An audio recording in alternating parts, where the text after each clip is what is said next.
Cue and Review, celebrating 40 years of audio production, welcomes you to this week's edition of the Glasgow Times Sports Podcast, recorded from our studio in the Bishopbriggs Media Centre and by our volunteers working from home. Keep up to date with Cue and Review news via our Facebook, Twitter or Instagram, at Cue and Review, that's @CUEANDREVIEW, or get in touch with us directly by emailing information@cueandreview.com, that's INFORMATION @CUEANDREVIEW.com, or by calling 0141 772 3976. Please like and share our podcast and give us constructive feedback.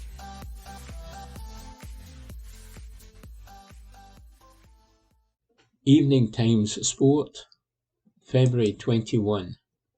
MURCHIE says Smith has planned to live without internationals. Report by Stuart Bathgate. Glasgow expect to learn today how many members of the Scotland squad will be released back to them for Saturday's URC match against the Lions in Johannesburg. 6 players, Simon Bergen, James Batty, Fraser Brown, Jack Dempsey, Sam Johnson and Ali Price, returned to the Warriors from the national camp for last Friday's 17-11 home win over Ulster. It was a result that took the team's unbeaten run into double figures, a new record for them as a professional side. But that was in a Six Nations fallow week. Now, with the match against France coming up on Sunday, Scotland's needs will almost certainly be greater. Assistant coach Pete Murchie said yesterday, "We have got an idea of what we'll have, but it's not finalised. Scotland have got to finalise their squad and also what they need for the training week and make sure they've got the appropriate cover. We won't have everyone that we had on Friday night. It wouldn't take a rocket scientist to work out that quite a few of them have been in the Scotland Matchday 15.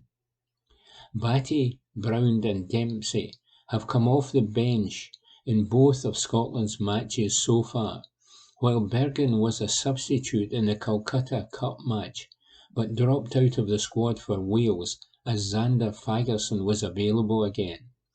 The lack of involvement to date by Johnson and Price makes them likelier to be released, but national squads often travel with 3 scrum halves, in which case Price would join Ben White and George Horne in travelling to Paris.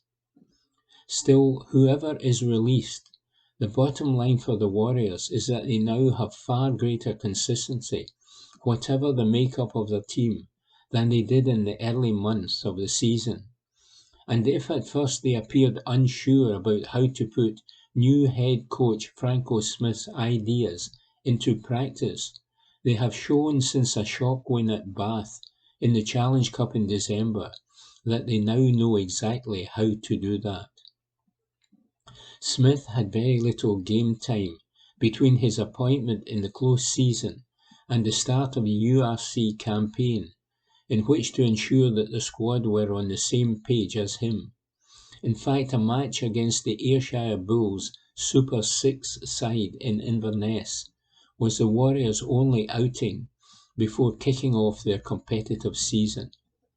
Murchie believes that lack of game time was a factor in the team's inconsistent start, and he is equally convinced that simple hard work day after day in training is a major factor in the far better run of results that they have accumulated since that European victory a couple of months ago.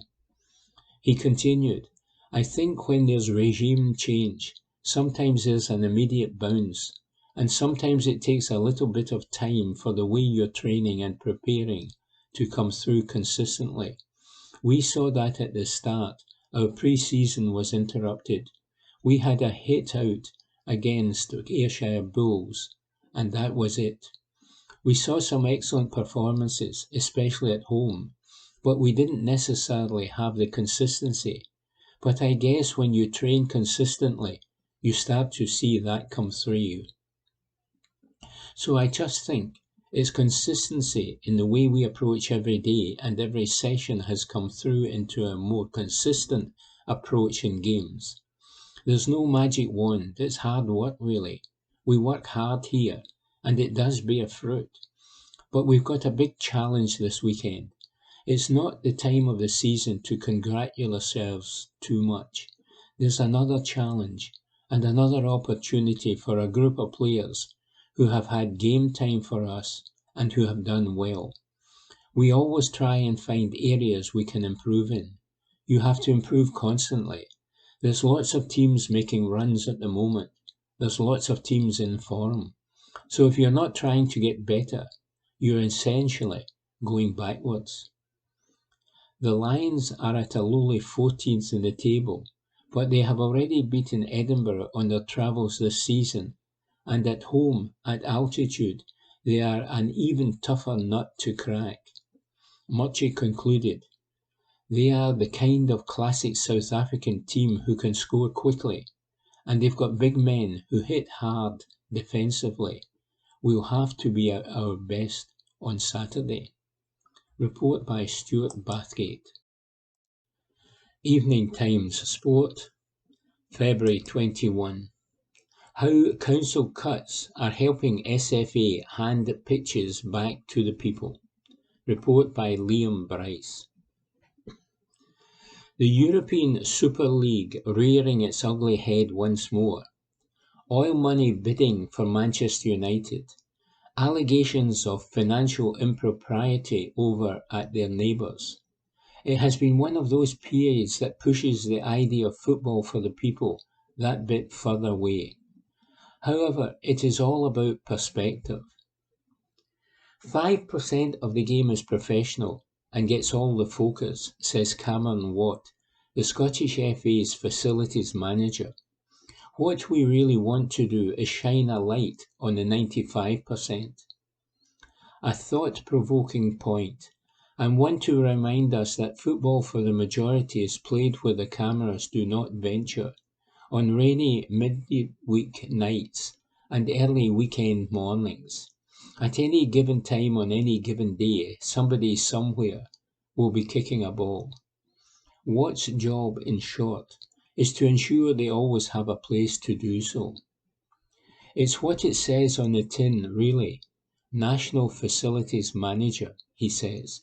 I've got a remit that stretches across the country. Grassroots takes up most of my time. But where 3G pitches make their way into stadia, your role cannot help but move into the professional game as well. There's an awful lot more to facilities than just me. I might be the only one with facilities in my job title. I always want to pay credit to the regional teams. They're my eyes on the ground. I cannot possibly be aware of everything that's going on. What is going on is an intriguing shift in Scotland's grassroots football picture. Two words continually crop up in our conversation: accessibility and affordability. They are guiding principles of the SFA's grassroots strategy from 2021 through 2025. But anyone involved in community football knows both can be a significant barrier. Hiring pitches is expensive, and they are not always as readily available as they might be. Most facilities sit under local authority control, but the dial is beginning to shift.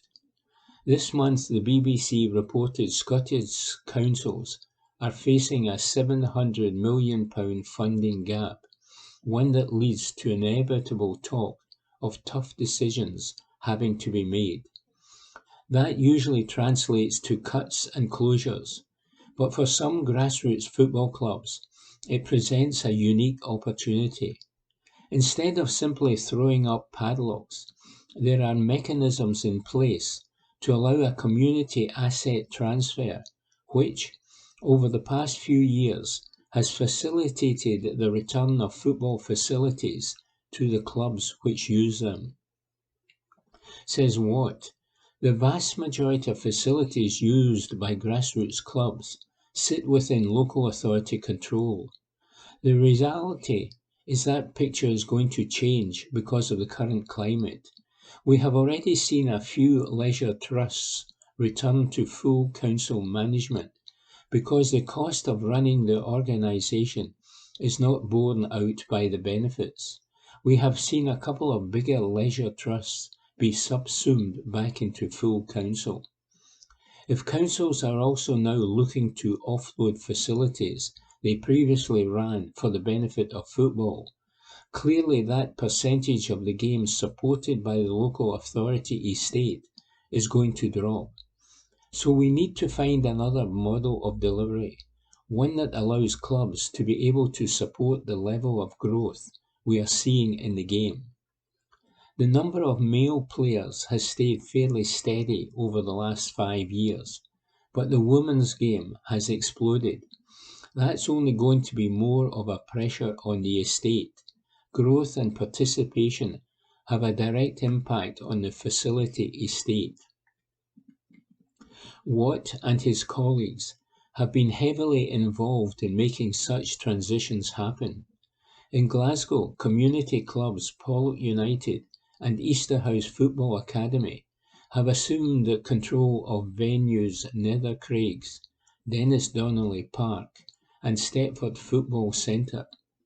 Up north, the SFA aided Dice Boys Club in taking over a library due to be knocked down adjacent to their pitch, which was then converted into a changing room and community space. The transitions have been transformational for the clubs. Watt says, we have relationships with the 32 local authorities across the country. That's where the regional element is important, because they have the day-to-day contact with those partners. I, if you like, helicopter in when the topic gets round to facilities. Glasgow Life, coming out of the COVID period, the reality was they weren't going to be able to open their estate as it was pre-pandemic. So they embarked upon what they called a community activation pilot. There were 5 or 6 identified across the city. Pollok, Easterhouse, Springburn are the larger ones. It was very much a combined effort with the clubs. We would look after the club from a football development and governance perspective, just making sure the terms of engagement were right. What Glasgow Life were offering was fair, realistic and sustainable. If it's an asset that's creating financial difficulties for a local authority, what's it going to do for a volunteer-led community club? They're not passing it on for no reason. It came along at a good time for us, because accessibility is one of the game-changer objectives from our grassroots strategy. It allowed us to really get clubs into facilities they'd been struggling to access, purely because Glasgow Life and every other leisure trust cannot just support football. There are other community sports groups. In practical terms, that meant there was less pitch time for the football clubs, but now they pretty much have the facility to themselves, albeit they invite other football groups and partners in. Cumbernauld Colts is another success story. Without a fixed home, and with as many as 300 players on their books, but without a women's section to really speak of, nor opportunities for older adults, the club were aided in getting a lease at Broadwood. Theirs is a prime example of how having somewhere to call your own can lay the foundation for rapid growth. Watt explains, they got into Broadwood at a time when Clyde was still there, so they were sharing with a professional club. Clyde were a couple of training nights and a game every second week, so Cumbernauld Colts had the lion's share of the facility. I always remind them that they can never lose sight of what they've got there, a facility that used to be a UEFA Category B stadium. Scotland under-21s used to play there. Within 2 or 3 seasons, they grew to 700 strong. Unbelievable growth. I think I can safely say, without exception, that's where we've been involved in a 3G facility, replacement or brand new. There's never been a failure. Having a home is absolutely key. Knowing you can depend on a facility being available at any time, and having it to support your wider activities, all the great stuff clubs do off the park. That doesn't get shouted about enough. As Watt touched upon, these opportunities do not come without considerable challenges. Leisure trusts would not be so keen to offload these places were they generating significant income. It is also a daunting undertaking for community club committees, so often comprised of just 4 or 5 ultra-committed, with little or no operational expertise. That is where the SFA can and do make a difference. Watt is keen to credit West Region Development colleagues Corey Campbell and Andy Gilchrist for helping steer clubs through a tricky process. Says Watt, those guys or girls need to be supported by us. At the point where Glasgow Life were pretty much looking Pollok United in the eye and asking them to take on Nethercraigs, not everything had been thrashed out. Corey gave one of the club's leads a wee tap on the shoulder and just said, "Step back from this. We're a million miles away from signing on the dotted line." But that's all been sorted out now, and Pollok United are absolutely flying. It was just great to see the guys had the ability to spot something that wasn't quite right for the club and pull them back from the brink. Partnership is a two-way street, and sometimes it was a bit too much about what the transferring partner needed out of it, not enough about the football club. And that's just how it should be, really. Grassroots clubs taking control of their own destiny. Just reward for organisations who offer so much more to communities than just the chance to play football. And Watt insists it's really, really serious stuff for us, and a major tenet of our strategy. We have always been aware of access and affordability. Certainly, we've always been here to support our clubs. It's not so much shining a light on the SFA, but the Andy Elliots and Gordon Keenans at Pollok United, Sandy Thompson at Blairgowrie and Rattray, Len Nicol up at Dice. It's about doing as much as we possibly can to support them in the challenges they have got moving forward. Report by Liam Bryce. Evening Times Sport, February 22. Stuart Kettlewell will relish Motherwell chance to prove people wrong. Report by James Morgan. It only takes a couple of minutes into a conversation with Stuart Kettlewell to know that there's an erudite brain under that perfectly coiffured hairstyle of his. The interim Motherwell manager, who is expected to be confirmed in the role imminently, has spoken eloquently about body language and the important role it plays in performance in recent days. He's talked about standards and how he often felt when watching games earlier this season he knew Motherwell were beaten before the start. It took him all of one match to change the mindset with a 2-1 win over St Mirren last midweek. Then he followed it up with a 2-0 dismantling of a Hearts side that had lost just once, and that to Rangers, in the previous 11 matches. He's been self-effacing, remembering to praise the Motherwell players for their role in digging out 2 hugely significant victories, which have given the denizens of Fir Park reason to believe that they are no longer trudging silently towards relegation to the Championship. A television close-up at the end of the victory over Hearts appeared to reveal Kettlewell exhorting his players to see out the game, to play to the final whistle. There was less than a minute of play remaining, but it gave an indication as to the standards he will expect as Motherwell manager. Let's not forget that Kettlewell, who once worked in a bank, has already demonstrated an aptitude for a football manager job.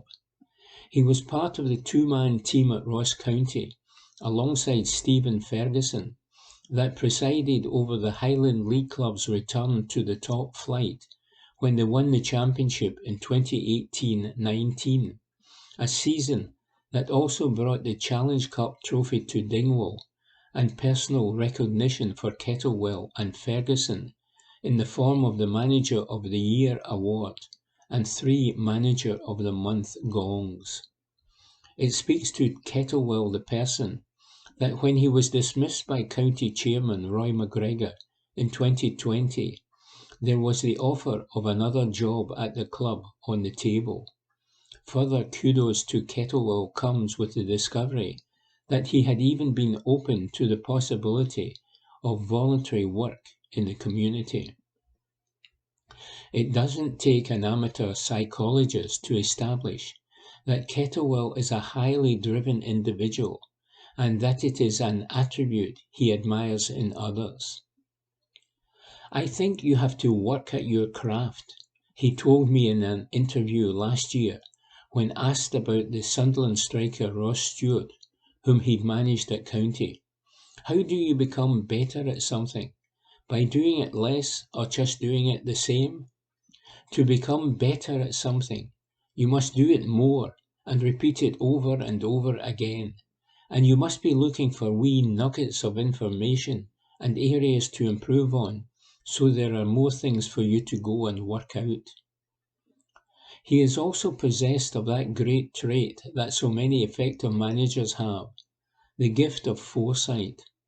When asked about Stewart's ceiling as he was helping Sunderland to promotion from League One last season, he replied, "If you're asking me, could he go and score goals in the Championship? 100% he could. If you're asking if he gets a call-up from Steve Clarke to go and play in the national squad, do I think people would be surprised by how good he was? I do, absolutely. We're talking about a guy who is 6'4", nearly 6'5", that can run quicker than anybody, that is incredible in the air, that has got lovely soft feet, great touch, can finish with his head, can finish with his feet. Tell me something there that doesn't work in any level of football." Stewart returned some of the compliments last week, saying, "He knows the league, the club, is a good man-manager, and is also a top coach. The only surprise for me is that Stewart has not been given another first team since he left Ross County. It really is a surprise, because he did a great job at County." Kettlewell was sacked having lost 2-0 at home to Hamilton in December 2020, during a season in which County eventually pulled themselves clear under John Hughes. In short, it was not an inescapable position. He will likely relish the chance to prove a few of the doubters wrong, says James Morgan. Evening Times Sport, February 22. Kyogo knocks back Crystal Palace transfer interest. Report by Mark Walker. Kyogo Furuhashi has handed Celtic a huge pre-match boost ahead of the League Cup final by insisting he is not interested in a mega-bucks move to Crystal Palace or anywhere else. And the Hoop's Japanese talisman has stressed that his only thought is to help Ange Postecoglou's side be as successful as possible. The 28-year-old has been in outstanding form for Celtic this season and has netted 22 goals in 36 appearances. He was linked with a big money move to the English Premier League with Palace reported to be leading the chase, but Furuhashi is happy at Celtic, and he said, "I want to be as successful as possible with this club. My focus is only on Celtic to be able to have the most possible success for the club. As a team, we want to win as many titles as possible with Celtic. As my personal goal, I would like to score 30 goals this season. But of course, I don't know what will happen in the future, so I just want to score as many goals as possible and contribute to the team's victory." Furuhashi, in an interview in Germany, revealed how he reckons he's not even close to his peak and how his teammates helped him get over his World Cup heartache after he was surprisingly snubbed for the Qatar finals in November. He said, "Obviously, I'm not a great player, so I still need to keep working on my game and improvement. My positional play, for example, or the timing when I offer myself for a pass, or that I will be even more varied in my finishing. I keep working on those things in training so that I can implement all of these processes in the game in the best possible way. I am very grateful because I have great teammates, club staff, and fans who always support me, fans who cheer me on, a team of coaches who trust me, as well as teammates who fight for the ball with a lot of physical effort and create chances with wonderful passes. I want to repay everyone's trust by scoring goals, running a lot, with and without the ball, to help the team win." After the World Cup squad announcement, I immediately switched my mind and concentrated on the upcoming Celtic Champions League game against Real Madrid, but I wasn't able to play the way I had hoped for, and I was therefore no help to our team. But I was very happy that my teammates kept encouraging me to help build me up again, so I was very determined to do even better and score more goals to not only win matches, but to make all my teammates smile.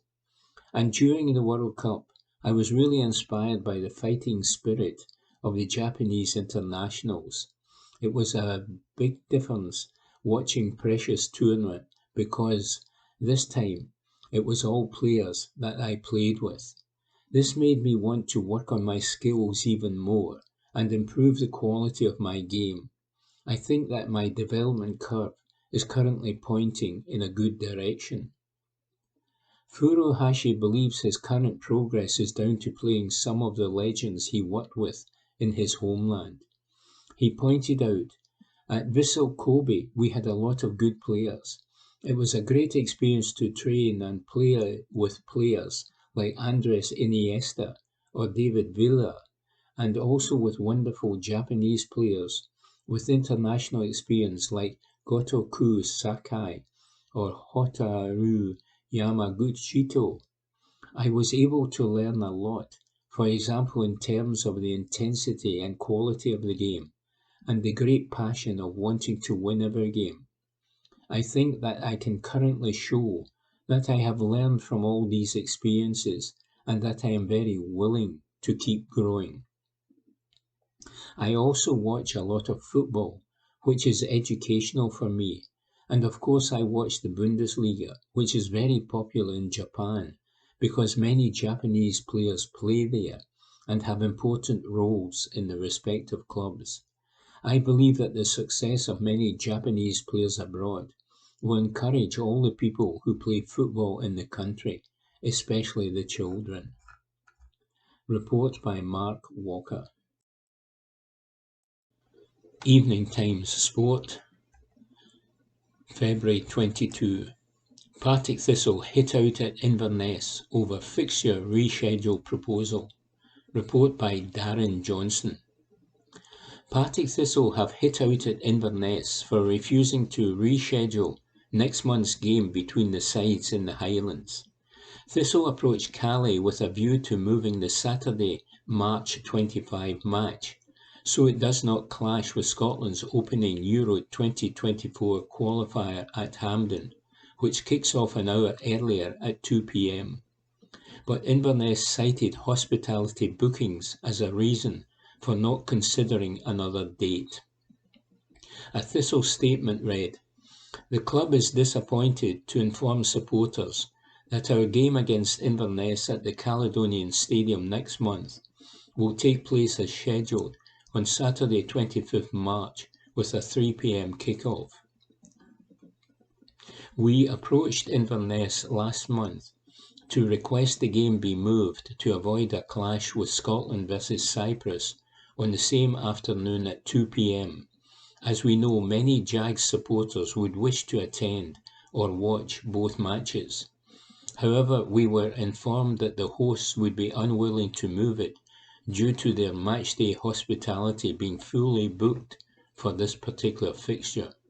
We understand Inverness only sell matchday hospitality for a handful of selected games.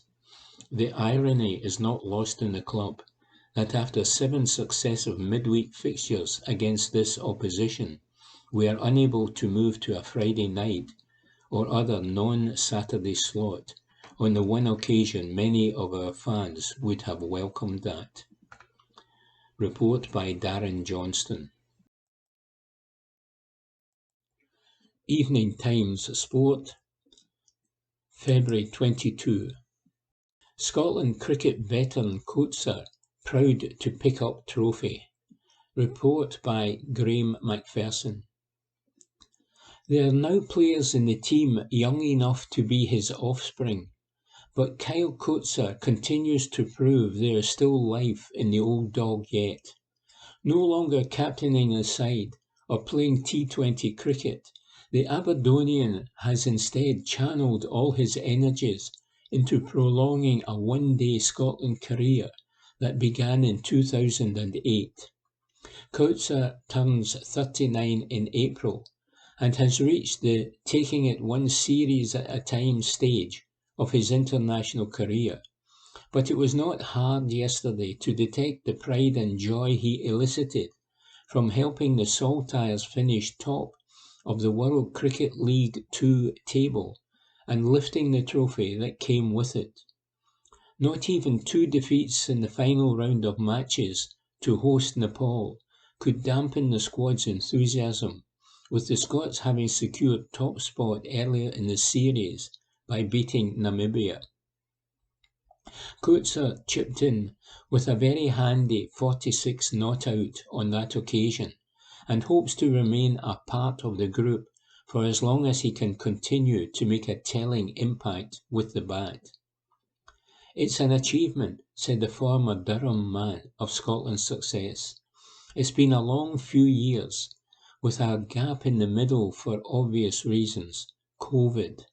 But to come out on top and get 50 points is ultimately what we wanted to achieve. We are all proud of what we have done. It's not come easy. Every side are as good in their own individual ways, and you could see that with the way Nepal played. Creating memories is special, but winning trophies with a group of friends is even better. I still see myself giving this group value. I've got to make sure my performances are up to the standard they need to be. First and foremost for myself, but also playing in this group as a mentor and leader. My role is to score runs, and that's my priority. I just want to leave this team, when the time is right, in a really powerful and positive place. But I've got to make sure I score runs and do my bit and work hard, like everyone else. Just because of what I've done in the past does not mean I'm afforded any extra opportunities. The Netherlands' reward for winning this tournament last time out was a place in the Super League and regular matches against the world's leading teams. With that event having been ditched after just one edition, Scotland's prize instead is a place in this summer's World Cup qualifier. Ade Coetzer, having known what the Netherlands have been through, that would have been nice. Our thought process was making sure we finished top, and if anything did change in terms of the structure, we'd be first in line. Instead, we have to push and develop as fast as we can for the qualifier, because that's not going to be a walk in the park. That's going to be a hell of a tournament. But that's what a good side should do. Wherever you go in the world, you've got to be able to find the results. The recent breakthrough of players like 20-year-old Tom McIntosh, Brandon McMullen, who is 23, and Liam Naylor, who is 21, have helped to breathe fresh life into Scotland's setup, and Coetzer believes it shows there is plenty to be optimistic about. He continued, "It's really pleasing that some younger players are getting opportunities, because that's the future of the team. Each and every one showed they're up to the standard. A bit more experience and game time, and they'll be flying the flag for Scotland. Everyone in the squad has a part to play in helping players to settle in. Everyone is going to do things slightly differently, but we're here as a group of players, and we're proud of what we've achieved and how we've behaved on and off the field. Giving them an opportunity to experience all of that is really important. They'll grow as players and individuals." This tour was also Shane Burger's last as head coach before he takes up a new post with Somerset, and Coetzer added, "He should feel immensely proud of what he's been able to achieve with this team. He's been to 2 World Cups, he's been to the Super 12, he's beaten the West Indies and won every game in the group stage in Oman. He's helped George Munsey get to where he's got at the moment, at the top of his game. And he's also brought in a new captain, Richie Berrington, who's led this team to a title. He's covered a lot in a short space of time, and he'll be missed in our environment. He'll go on to do some special things, no doubt." Burger could not end his tenure with a win though, as Nepal completed a terrific week by winning their 4th match of the series. The hosts won the toss and sent Scotland into bat as Munsey marked his 30th birthday with another half-century. He hit 60. Coetzer and Chris McBride both made 22, with Matthew Cross compiling 42 in Scotland's total of 212.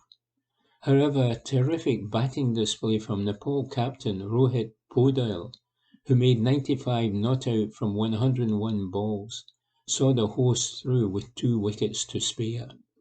Report by Graham McPherson. Evening Times Sport, February 23. Bayern Munich's Bundesliga dominance could be under threat, says James Morgan. There has been a point in each of the last 3 seasons when the noises about Bayern Munich relinquishing their stranglehold on the Bundesliga title begins. In the COVID-riddled 2020-21 season, a long pandemic-related break had created a degree of intrigue. It was not that the Bavarians were struggling exactly, but rather that the form of Red Bull Leipzig under bright young thing Julian Nagelsmann had elevated the East German side into a position of real threat to Bayern's hopes of winning a 9th straight title.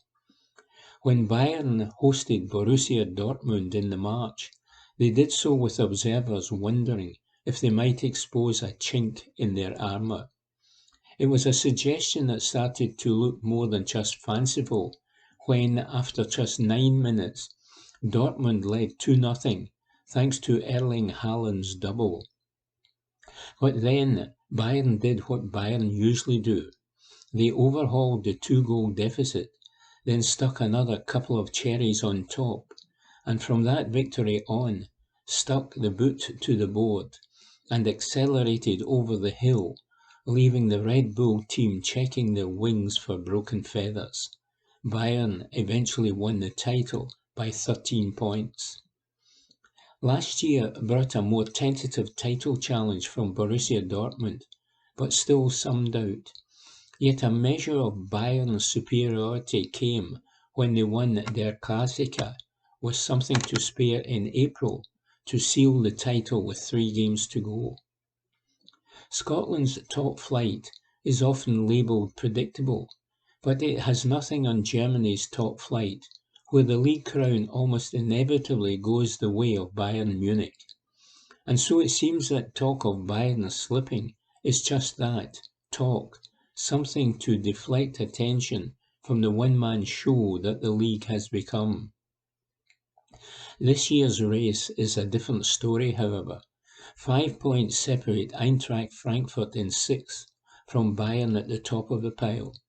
The Bavarians, now managed by Nagelsmann, were surprise losers at Borussia Mönchengladbach at the weekend, and while Union Berlin failed to take full advantage of that slip-up by drawing at bottom-place Schalke, they and Borussia Dortmund joined the defending champions at the top, sitting behind them only on goal difference.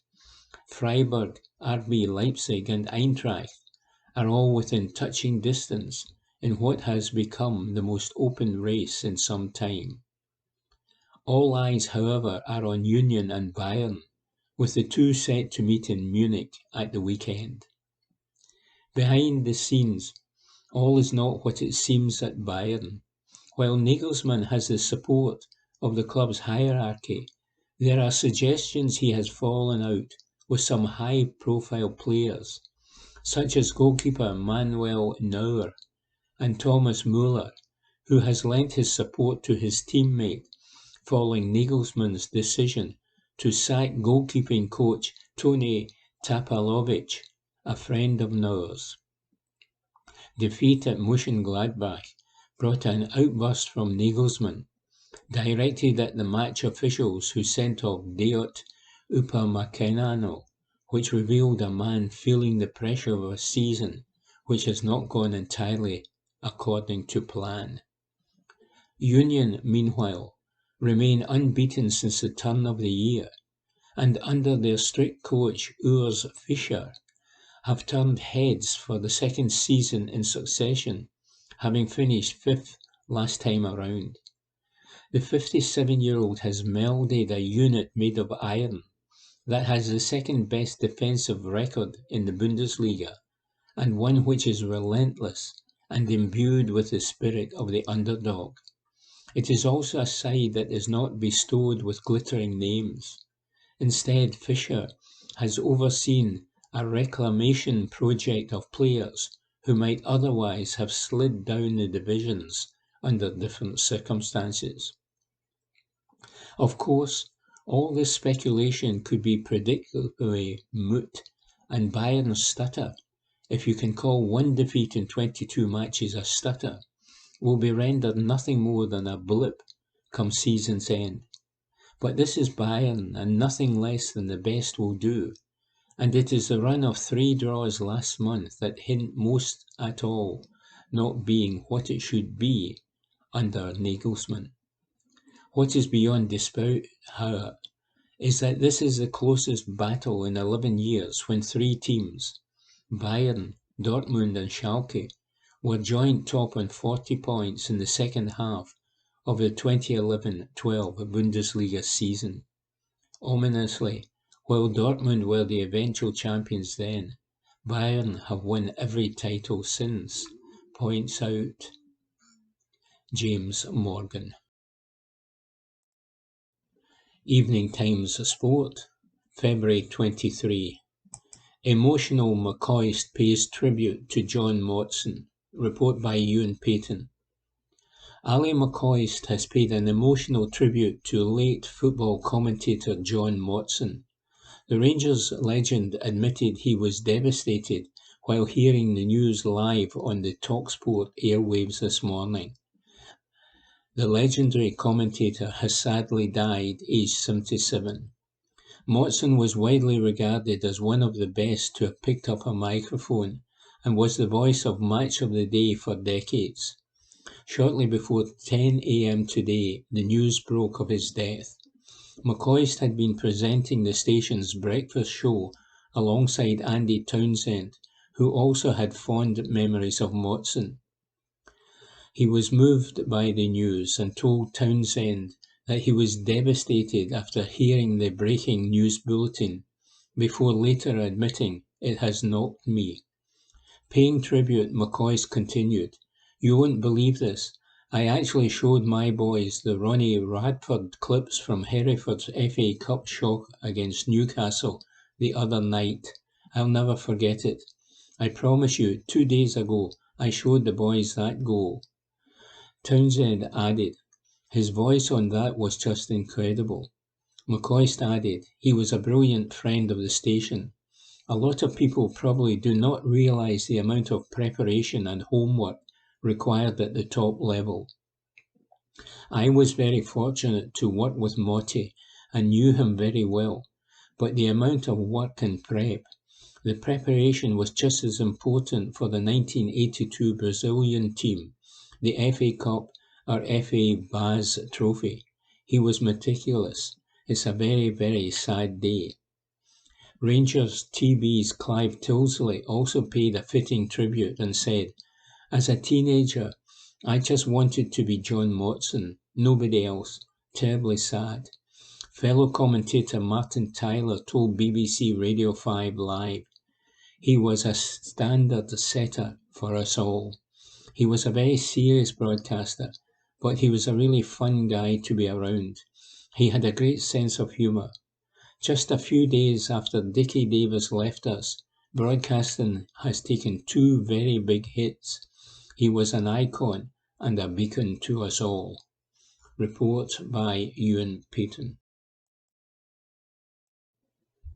Evening Times Sport, February 23. Hibernian Open Ron Gordon Book of Condolence for Supporters. Report by Darren Johnson. Hibs have given supporters the chance to pay their respects to Ron Gordon through an online book of condolence. The Easter Road Club announced on Tuesday that the club owner had passed away that morning at the age of 68. Just earlier this month, Gordon said in an open letter to fans that he had been receiving treatment for cancer. The Peru-born businessman became the Hibs majority shareholder in 2019 in a takeover from Sir Tom Farmer. The SPFL have already announced that a minute's applause will take place before Sunday's Viaplay Cup final between Celtic and Rangers. Selected messages from the Book of Condolence will be shown across the stadium screens and the next edition of the club magazine. A Hibs spokesperson said, "Everyone involved with Hibernian FC was deeply saddened to announce the passing of Ronald J. Gordon on Tuesday morning. A man that constantly had a positive outlook on life, who was full of enthusiasm and made time to speak to everyone, whether that be supporters, staff members or players. Hibernian FC was his love, his passion, and he put everything into growing the club so it could be a real success both on and off the pitch. Hibernian FC is a family, and as a family we are giving supporters the opportunity to pay their respects to Ronald J. Gordon. Some of these messages will be shown on the club's stadium screens and in the next edition of HQ magazine." Report by Darren Johnston. Evening Times Sport, February 23. Rangers under-19s go down to defeat in Mohammed VI Cup. Report by Ewan Payton. Rangers tasted defeat in the Mohammed VI Cup this morning when David McCallum's side were beaten 2-1 by Fath Union Sport. Taking part in the international tournament in Morocco, the Rangers' young guns were aiming to seal a place in the semi-finals of the competition.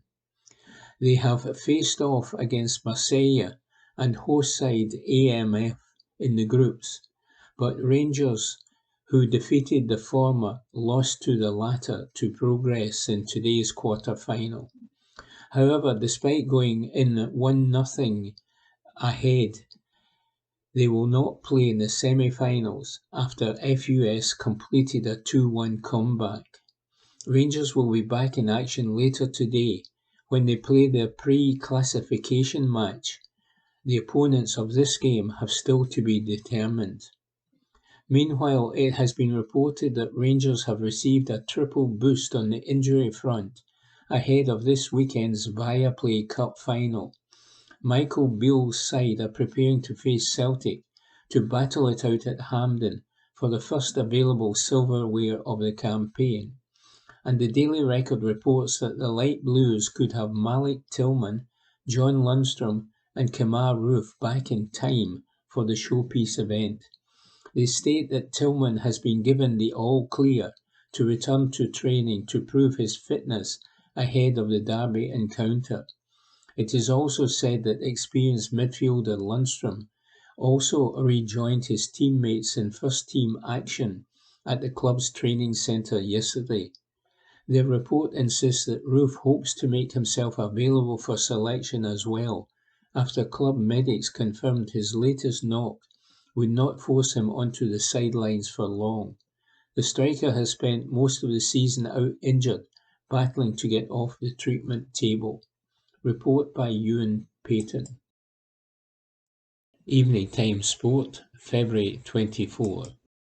Nick Rodger says, meet Michael McCallum, Nairn Club Pro.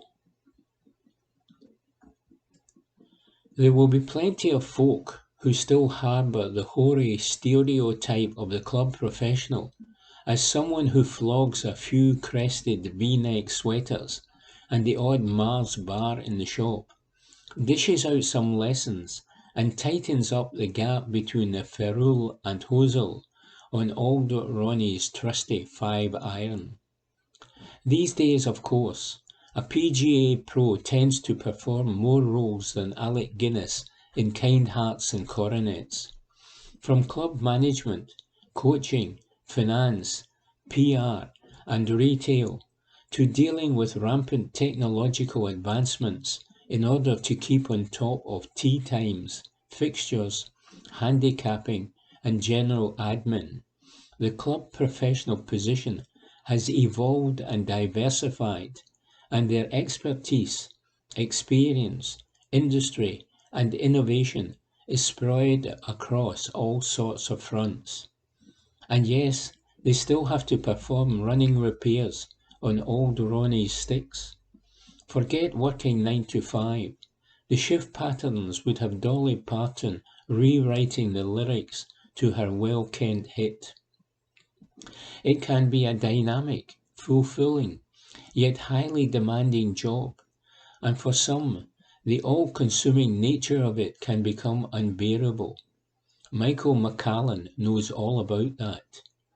Now happily working away as one of the PGA professionals at Nairn, an extremely challenging end to his 9-year tenure at Elgin saw him spiral into bleak depths of despair.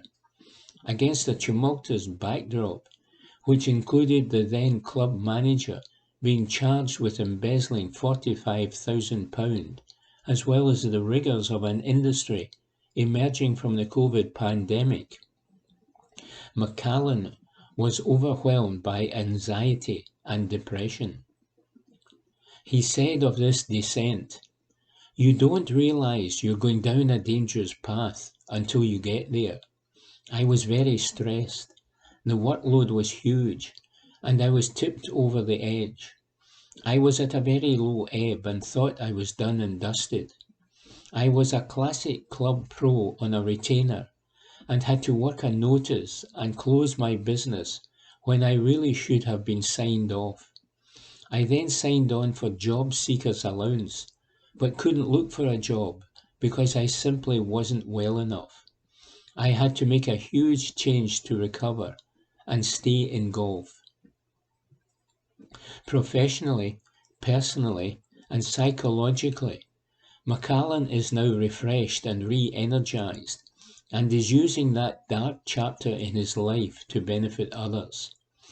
While grateful to the PGA for helping him access the assistance and counselling he needed during his struggles, the 47-year-old has put all his experiences into a hefty, wide-ranging document of insights which he hopes can be developed and incorporated into an official manual by the association. In a nutshell, it's a survival guide for new club professionals, which is so comprehensive you half expect it to feature instructions on starting a campfire with a snap putter shaft and a bit of flint.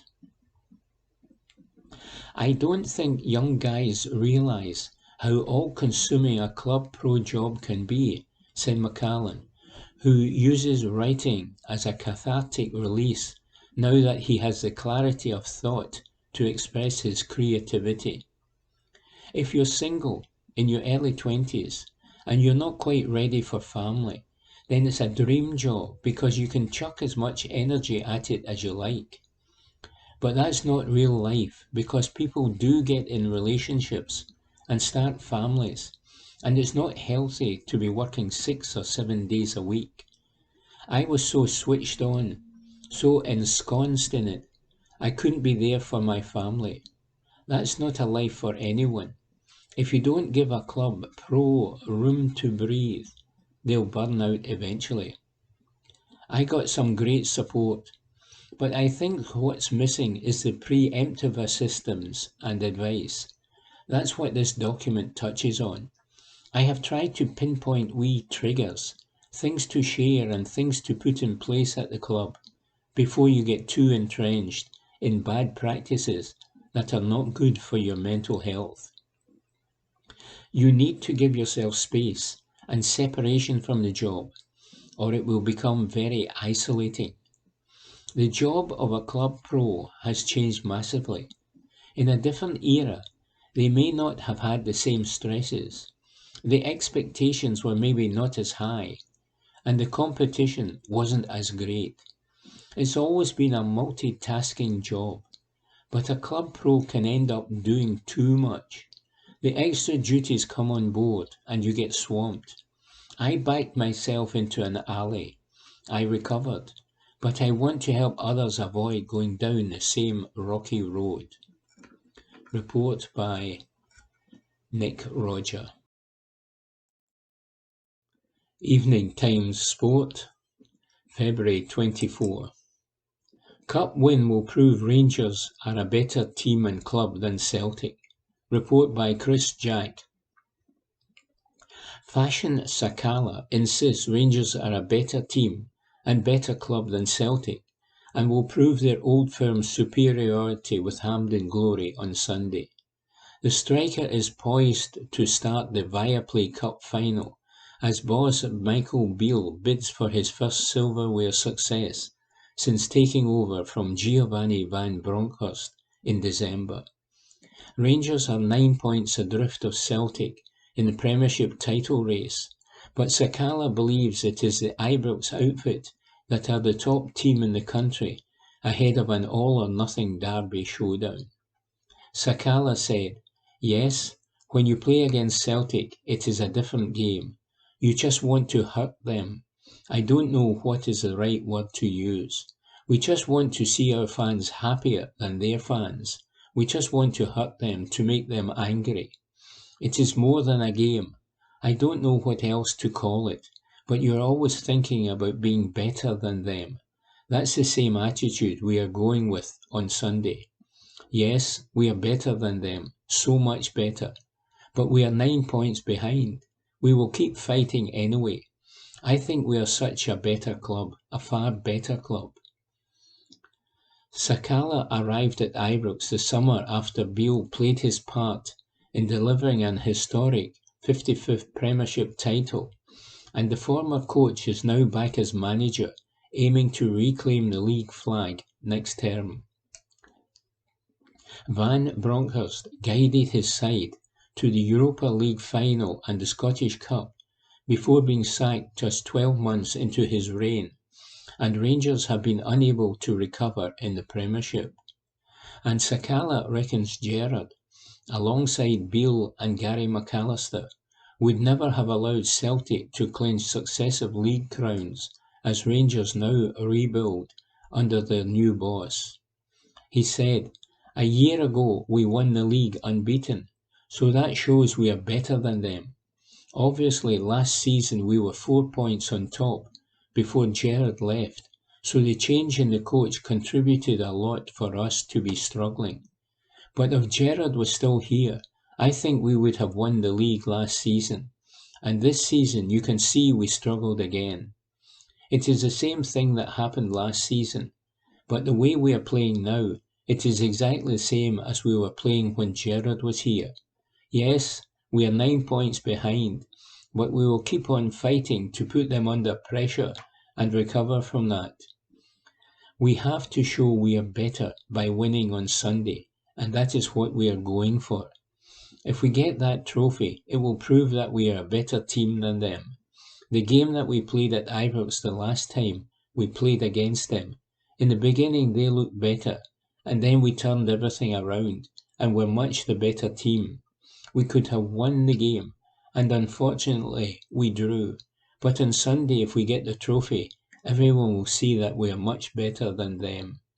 Report by Chris Jack. Evening Times Sport, February 24. Fashion Sakala's Rangers rebirth. Report by Chris Jack.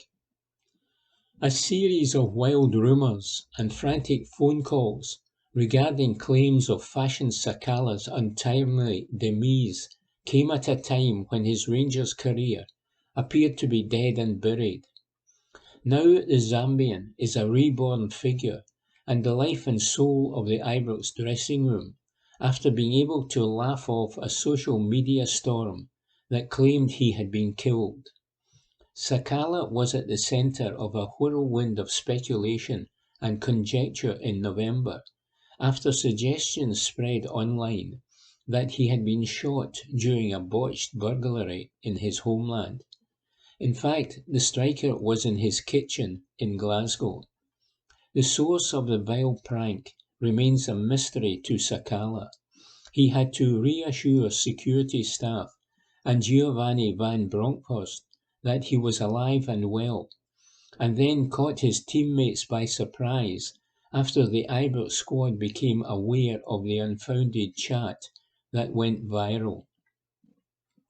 Sakala returned to Zambia ahead of the win over Partick Thistle to see his newborn daughter, and jokes that he came back alive again to Glasgow. He had found himself in a bizarre situation just months earlier, but he tells the story with humour and that now familiar beaming smile. Said Sakala, I received a call from Gavin, the security person at the club, and his breathing was very different. I was like, what's going on? He asked, are you Fashion? And I was like, yeah. He said, I just saw something on Twitter saying you were dead. I was like, no, I'm still alive. I'm cooking. He said, okay, we will speak later.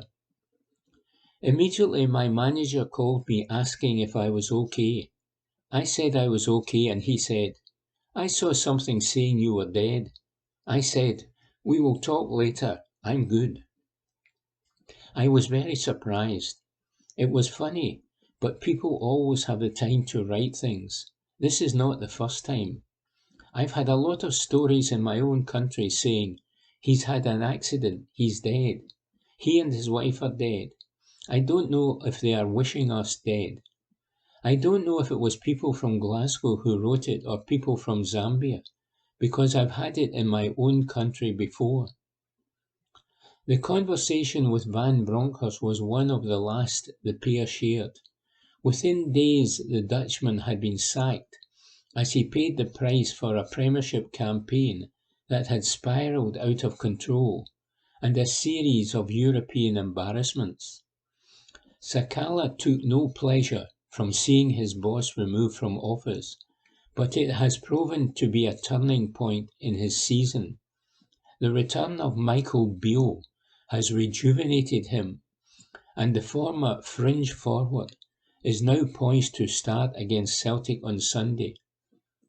The message from Van Bronckhorst that he liked big strikers let Sakala know that he was going to find it tough under the former Ibrox midfielder, and he believes that his boss didn't know where to put me as he failed to assert himself as a centre forward and competed for a berth wide on the right. The same jersey is up for grabs in Bale's side, but the role has changed and he plays more as a second striker, supporting Alfredo Morelos alongside Ryan Kent. The tactical switches have brought out the best in Sakala, and he reckons Rangers have benefited as well, after being very easy to beat during Van Bronckhorst's reign. Said Sakala, "Yes, everything has changed. I don't complain about the former manager, but it was a frustrating season. I didn't play in the first 10 games, and it was very frustrating. But I kept my patience, and the good relationship I have with the players and technical staff all helped me. But it was very difficult. But here there is such a very good group, and they supported me. My first game back after those 10 games without playing, I played 5 minutes, then 10, then 15, 30, and then 90. That's how it changed. It was frustrating, but the new coach called me into his office, and we had a great meeting. He told me how he wants me to play. That showed me the confidence he has in me. But I am not yet there. I am still working hard to get to the best level of my career, but I think I am slowly getting there." Sakala makes for an engaging and honest interview. He is relaxed as he holds court in the office of Malky Thompson, the women's team manager, at a media day ahead of the Viaplay Cup final with Celtic on Sunday. It is impossible not to warm to the 25-year-old, and supporters who serenade him to the tune of Waka Waka by Shakira have taken him to their hearts. There are technical and tactical flaws in his game, but his enthusiasm for football and willingness to listen and learn makes Sakala likable and relatable as he lives his dream at Ibrox. There have been trying testing moments throughout his Rangers career. Even in those dark times, he has tried to light up the room, accepting the role of a motivator to lift those around him with his bubbly persona and love for life. Said Sakala, "It was difficult, but it is obviously a dream for each and every player to play games. But for me, I kept my happiness around the squad because I respect each and every player and the positions they play in. What I was looking more at were the results, so when the team was struggling, I was not happy, because I knew what I could add to the club and to the squad, and when the team was winning. I used to get questions from the players. How are you managing the situation and keeping smiling? I was happy in talking to everyone. I think that was the best way to handle it, because if I took it personally in a negative way, then it could have affected me even more. Even when we changed the coach, if I was not positive about the situation, then I think it would have been a different situation again to get back to better performances. Sakala only worked with Beale for a couple of months before he joined Steven Gerrard and his staff on the road out of Ibrox. His time with the management team that signed him from KV Ostend, primarily to play as a striker, made quite the impression on a man whose rise in the game is a true rags to riches tale. He has played in a European final and won a Scottish Cup. Another medal on Sunday would be cherished and a reward for his patience and belief as much as his talent. I was not thinking about leaving, Sakala said, as he assessed the situation in what proved to be the final weeks of Van Bronckhorst's tenure. But you start thinking, if the manager thinks you should stay, or do they want you to go? At the same time, you start thinking about doing everything you can to get the minutes that you want. That's what I was doing. I kept my patience and was working extra hard. As a player, you can have thoughts about, what if I go? What if I do this? But when you think about how massive the club is, and how hard I worked to get here when it was such a difficult way, so then it was just all about working hard to make it a success, says Sakala. Report by Chris Jack. From the Glasgow Times, Sunday, 26th of February 2023. Sports section.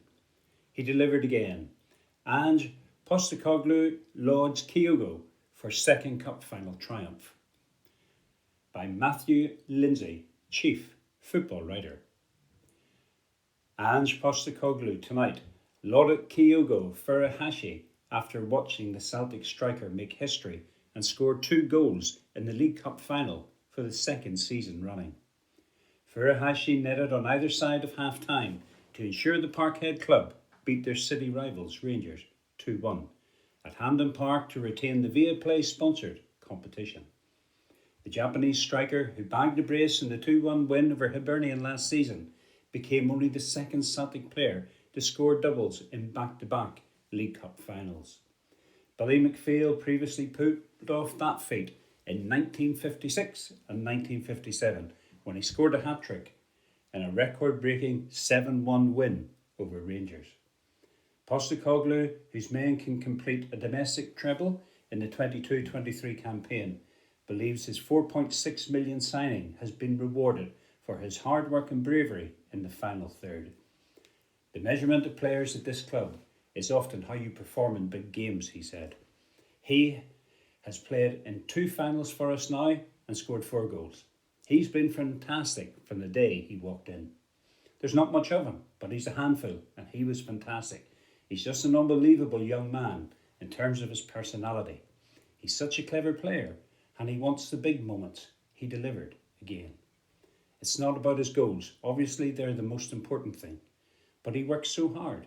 He's another that whatever rewards he gets, they are hard earned. He's not floating about here, just waiting for a chance. He's running his socks off to do things other strikers won't do, because he knows it's the right thing for the team. Players at this Scottish football club are often measured by how they perform on the biggest of stages, and he delivers again. You look at him, the size he is and the players he is up against, he doesn't shirk off any of it. He was outstanding and has been from the moment he joined the club.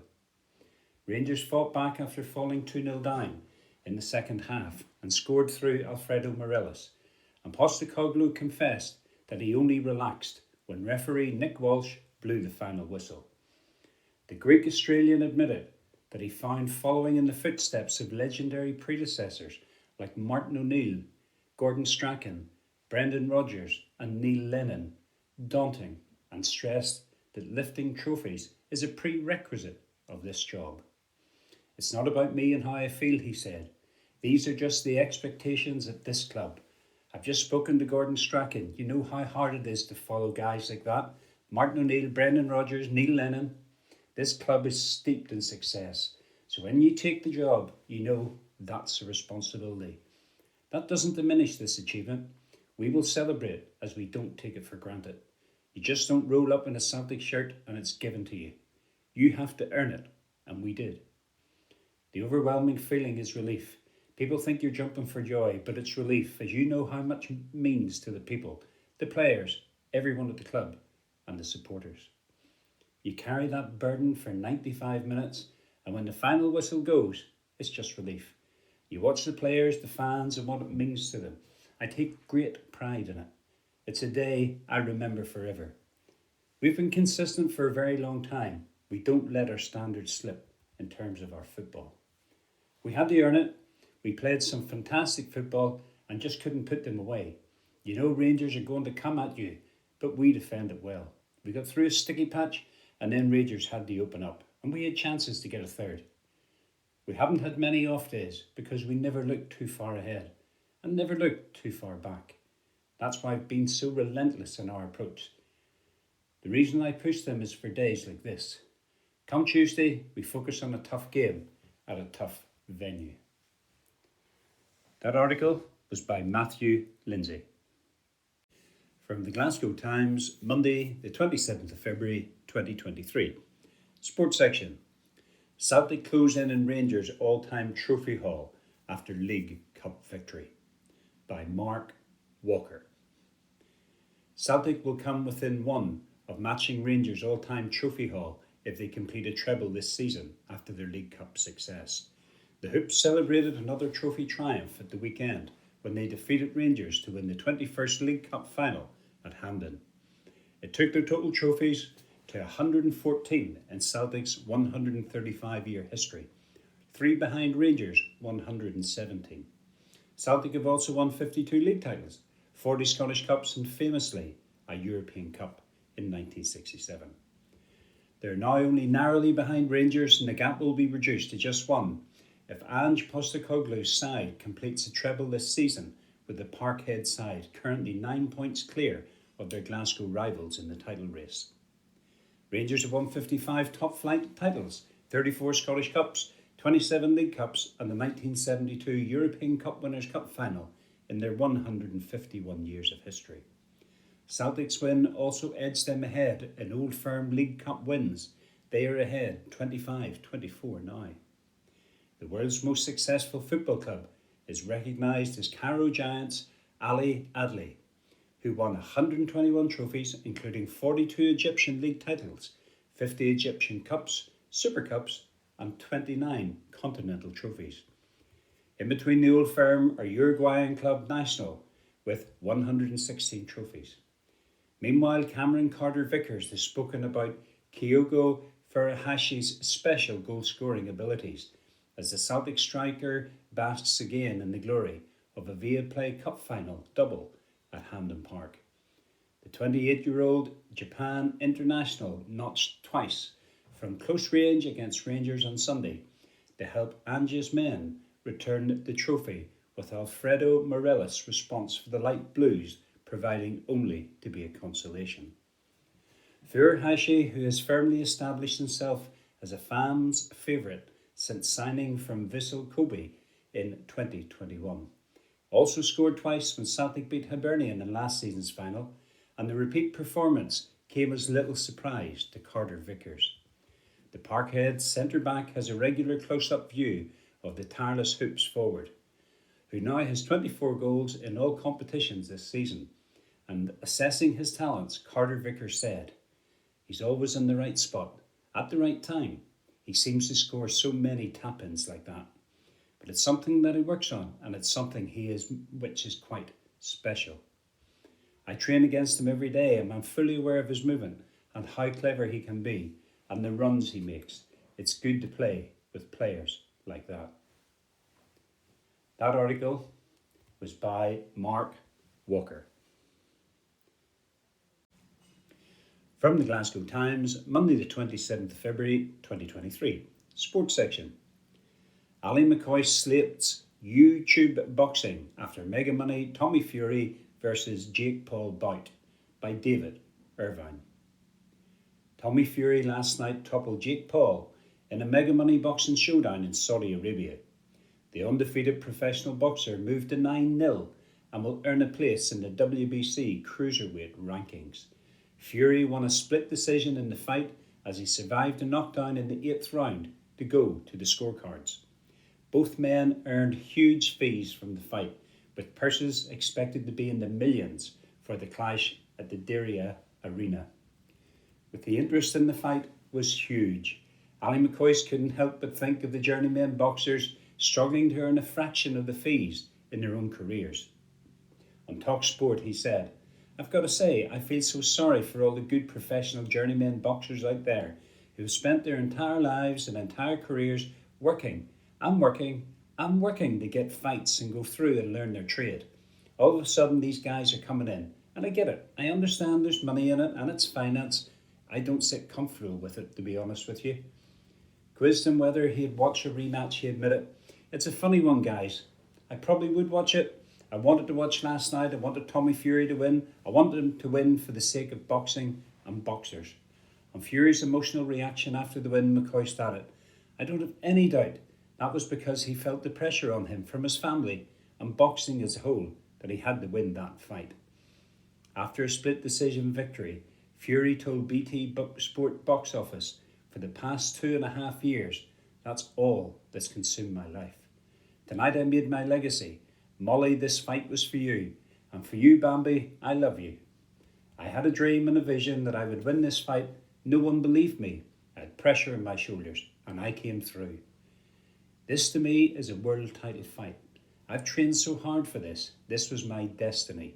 We did it." Paul said, "I felt flat. I got sick twice in this camp and injured my arm. It wasn't my best performance. I'm not making excuses, but I will come back stronger. All respect to Tommy, he won. I deserve a rematch. I don't know if I agree with the judges. I've already won in life. I have an amazing family, amazing friends, and I've made it further than I thought I ever would." That article was by David Irvine. From the Glasgow Times, Monday, 27th of February 2023. Sports section. Michael Beale defended over surprise Rangers versus Celtic Viaplay Cup team selection. By David Irvine, sports writer. Kenny Miller has defended Michael Beale over his Rangers team selection in the Viaplay Cup final against Celtic. The Ibrox boss faced questions over his lineup, in midfield in particular, with January signings Nicholas Raskin and Todd Cantwell on the bench. The pair did come on in the second half, with Raskin making an impact, but he couldn't do enough to haul his side back level at Hampden. Instead, Beale started Glenn Kamara and John Lundstrom in holding roles, with Malik Tillman pass fit and preferred to Cantwell. While there have been serious questions posed of the major personnel decisions, Miller defended Beale, as he justified the selection. Asked if Beale might regret not starting Raskin and Cantwell with the benefit of hindsight, Miller told Sky Sports, "Honestly, I really don't think so. Going in, there was a lot of speculation on who would play, who wouldn't play, who was fit. I think Lundstrom coming back in, for me, it adds physicality into that midfield. If you look at Raskin, Cantwell and Kamara, it might look a little bit lightweight. I think getting into this game with the experience that Kamara and Lundstrom have, I wasn't surprised to see the two of them in midfield. And I think if you're playing that way, then it would have been a straight choice between Tillman and Cantwell in that more advanced position in midfield. I think most Rangers fans would probably have expected Tillman to get the nod in that respect. I know the Raskin situation was maybe one where, looking back, maybe Michael will think, I could have thrown him in. But I don't think you can argue too much with the team. I just don't think they've got a grip on the game early. They never got after it, and Celtic were able to dictate the tempo and have all the control. On his selection at Hampden, Beale said, "Since I've come back in, I've tried to provide some consistency and clarity in terms of messages that the team are comfortable with. That same team played ever so well at the Old Firm at New Year. It put in the best performance in terms of 90 minutes since I've come back. On that night, we were excellent. We've had our goals in the pitch. Tillman in the front three have been in fine form since I've come back. Over 20 goals in that team that was there since I've come back. So it's fine. You've got two players that have come back into the club that played 2.5 games each against opponents when you've got the ball. There was a little bit more to do today defensively and also match legs. There's no qualms in terms of performance." Asked why he had brought Cantwell, Ryan Jack and Raskin on in the second half, he said, "I just felt at that moment I needed to shake the tree a little bit and try something. We were stronger after that because we scored, but we scored from an isolated incident before we made those changes." That article was by David Irvine. That concludes this week's edition of the Glasgow Times Sports Podcast. Please remember to subscribe to our channels at Q and Review and to tell your friends about our service.